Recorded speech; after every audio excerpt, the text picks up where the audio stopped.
అవకాశాలు కల్పిస్తాం. దానికి అనుగుణంగా ఈ రాష్ట్రంలోకి పెట్టుబడులు తీసుకురావడం, ఆ పెట్టుబడులు వచ్చిన దాన్ని వెంటనే గ్రౌండ్ చేసి ఉద్యోగ అవకాశాలు త్వరగతిని ఇచ్చే విధంగా కార్యక్రమాలు తీసుకుంటా ఉన్నారు. ఇప్పటికే విశాఖపట్నంలో టీసీఎస్ చూసారు, ఆపరేషన్స్ నడుస్తూ ఉన్నాయి.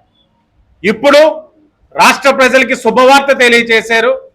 Cognizant technology solutions India private limited వారు విశాఖపట్నంలో 15,083 కోట్లు అంటే 1583 crores పెట్టుబడి పెట్టి 8,000 ఉద్యోగాలు కల్పించే విధంగా ఎంఓయూ అవ్వడం జరిగింది. అతి దగ్గరలో అది కూడా గ్రౌండ్ చేసి ఆ ఉద్యోగ అవకాశాలు కూడా కల్పించే కార్యక్రమం తీసుకుంటా ఉన్నాం.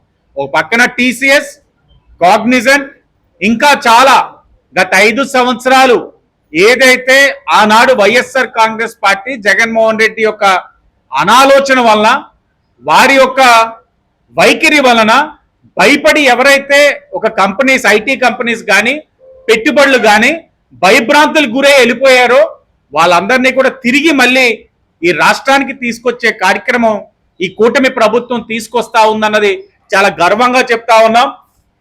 మొన్ననే శుభవార్త వైజాగ్లో మేము అందరం కూడా ఉండగా వినడం జరిగింది. అతి దగ్గరలో అది కూడా చేసి గ్రౌండ్ చేసి మేము కూడా దాన్ని ప్రజలకు ఏదైతే సంవత్సరానికి 5 లక్షల ఉద్యోగాలు సూపర్ 6లో ఒక హామీ అది అవ్వాలి అని అంటే ఏదో ఒక వ్యక్తి వస్తే ఉద్యోగం కల్పించేలేము కదా, పరిశ్రమలు రావాలి, దానికి అనుగుణంగా పెట్టుబడులు రావాలి, ఐటీ కంపెనీస్ రావాలంటే ఒక ప్రశాంతమైన వాతావరణం ఉండాలి. ప్రశాంతమైన వాతావరణంతో పాటు ఒక నమ్మకం అనేది ఉండాలి. పెట్టుబడి పెట్టేవాడు ఎవడైనా సరే, వ్యాపారవేత్త ఒక రూపాయి పెట్టినప్పుడు తన రూపాయి సురక్షితంగా ఉందా, పర్వాలేదా, అక్కడ రేపు భవిష్యత్తులో ఏ సమస్య లేకుండా ఉంటుందా అన్నది వ్యాపారస్తుడు ఒక నైజం లక్షణం.